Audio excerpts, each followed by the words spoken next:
संधी गेल्यानंतर, शहाणपणा सुचल्यानंतर त्याचा काहीही फायदा होत नाही. म्हणून मित्रांनो, आजची ही गोष्ट जर तुम्ही तन मन लावून ऐकलं तर तुमच्या लक्षात येईल आणि नक्की या गोष्टीचा तुम्हाला आयुष्यामध्ये फायदा होऊ शकेल. आणि जास्तीत जास्त लोकांनी या चॅनलला सबस्क्राईब करून चॅनलला लाईक देखील करणं खूप गरजेचं आहे आणि कमेंट्स लिहित जावा मित्रांनो. कमेंट्स लिहित गेल्यानंतर मला कमेंट्सच्या माध्यमातून देखील तुम्हाला उत्तर देता येईल. परंतु तो कमेंट्समध्ये कुणीही जास्त लिहित नाही, तर कमेंट्स देखील तुम्ही लिहित जा. मित्रांनो, गोष्टीला आपण सुरुवात करूया. ज्या गोष्टीपासून आपल्याला फायदा होणार आहे, जी गोष्ट ऐकल्यानंतर नक्की आपलं आयुष्य, आपलं जीवन बदलणार आहे, ही गोष्ट आपण समजून घेऊया. मित्रांनो, एक राजा असतो, किंग राजा असतो. त्या राजाला शिकार करायची असते आणि शिकार करायची त्याला खूप आवड असते.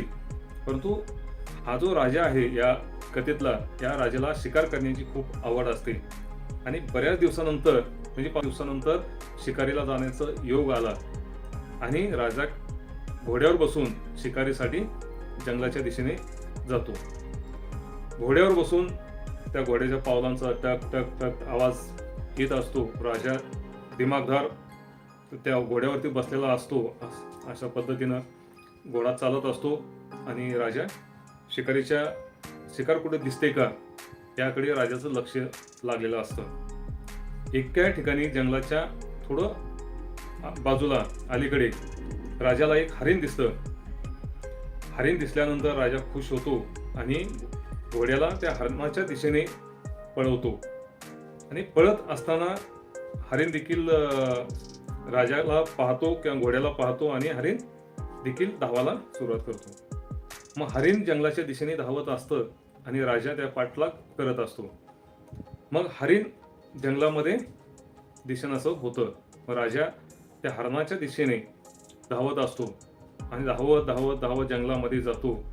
हरिण राजाला कुठेही दिसेनासं होतं आणि मग अंधार पडतो.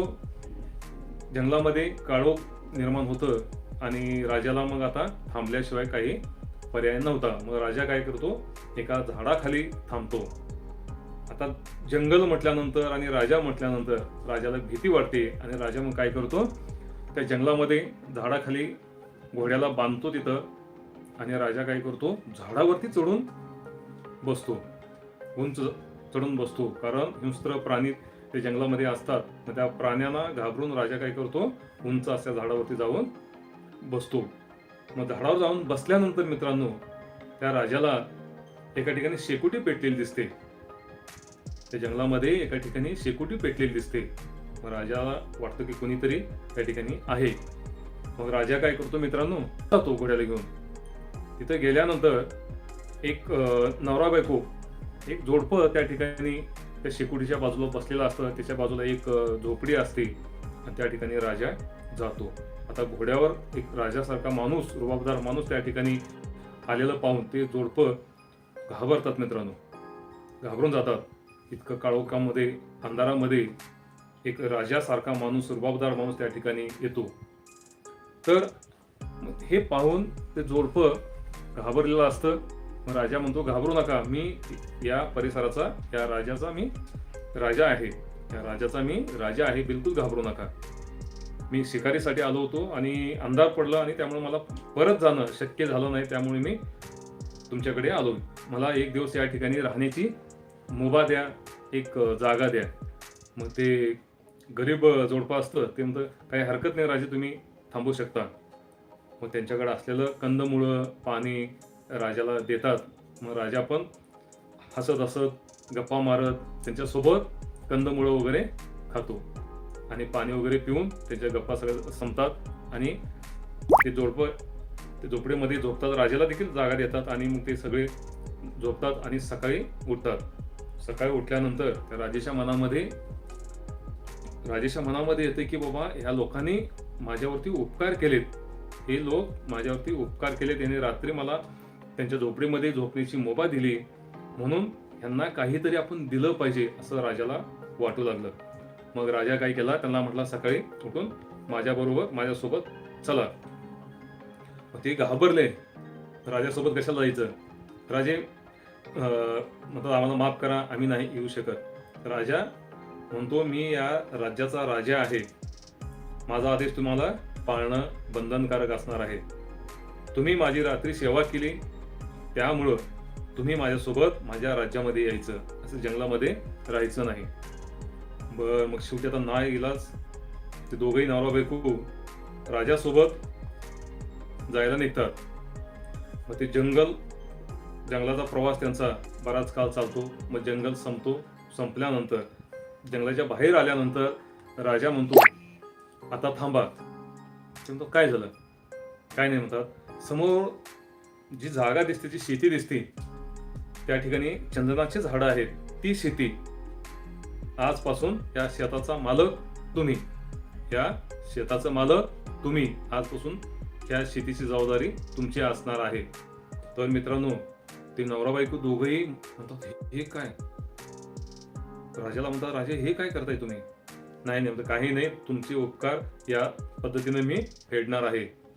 मग तो राजा काय करतो, तो प्लॉट पूर्ण त्यांना म्हणतो ह्याचं राखण करा, ह्याच्यापासून जे काही उत्पन्न मिळेल ते उत्पन्न तुमचं, आणि त्या उत्पन्नावरती तुमचं उदरनिर्वाह तुम्ही करायचं आहे.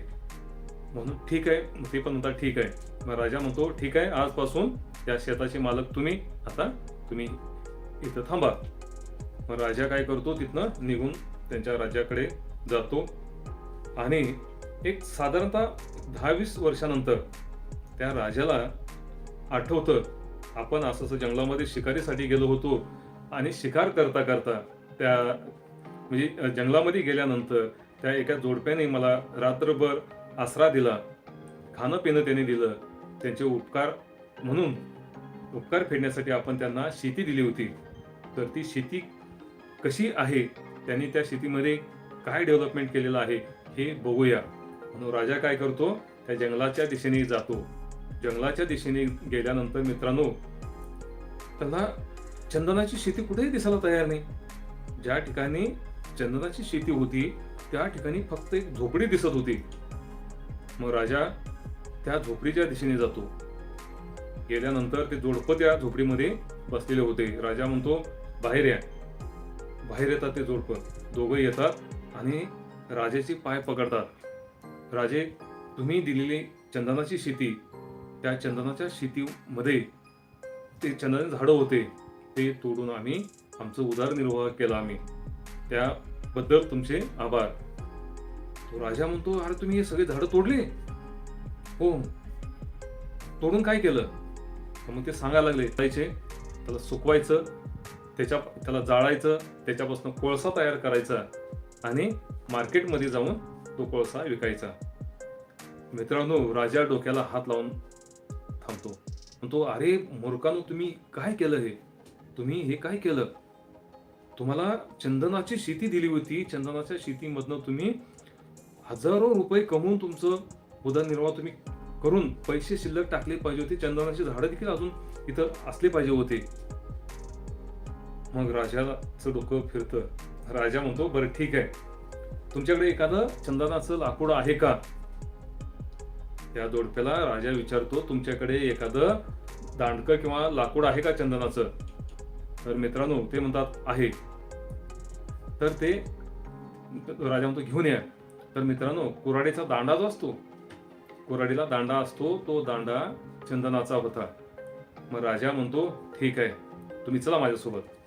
मित्रांनो, त्या जोडप्याला घेऊन जिथं चंदनापासून कोळसा तयार झालेला विकला त्या ठिकाणी राजा ह्या लोकांना घेऊन जातो. आणि तो कुऱ्हाडीचा दांडा, छोटा दांडकं तिथल्या त्या चंदनाच्या व्यापाऱ्याला विकतो. विकल्यानंतर त्या एवढ्या दांडक्याचे हजारो रुपये येतात. हजारो रुपये त्या दांडक्याचे आले. मग तसंच त्या जोडप्याला घेऊन त्या शेतापर्यंत राजा येतो. मग जेव्हा तो परतीचा प्रवास ते जोडपं करत होतं, त्या जोडप्याच्या लक्षात आलं की आपण खूप मोठी चूक केलेली आहे. त्या जोडप्यांच्या लक्षात आलं की आपण खूप मोठी चूक केली आहे. मग दोघंही नवरा बायको राजांचे पाय पकडतात. राजाचे पाय पकडतात आणि राजे म्हणतात आम्हाला माफ करा. राजे आम्हाला माफ करा, आम्ही खूप मोठी चूक केली आणि आता आम्हाला ही शेती परत द्या.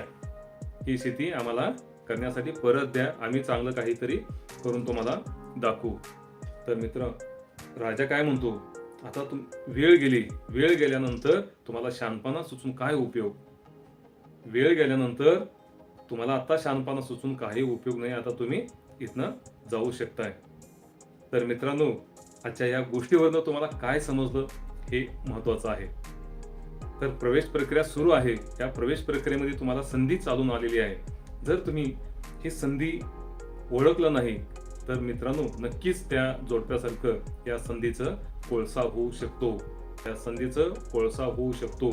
म्हणून आपण सर्वांनी आलेली संधी ओळखायला शिकली पाहिजे. आलेल्या संधीचं आपण सोनं केलं पाहिजे. आपल्याला सोनं करता आलं पाहिजे. नाहीतर या जोडप्यासारखं कोळसा होऊन बसेल, कोळसा होऊ शकतो. तर मित्रांनो, SKP मोटिवेशनल या यूट्यूब चॅनलला लाईक करा, सबस्क्राईब करा आणि इतरांना शेअर करा विसरू नका. डिस्क्रिप्शन बॉक्समध्ये ते ऑनलाईन परचेसिंगची लिंक देणार आहे. त्याच्यावरनं तुम्ही खरेदी करू शकताय किंवा इतरांनाही खरेदी करायला सांगू शकताय.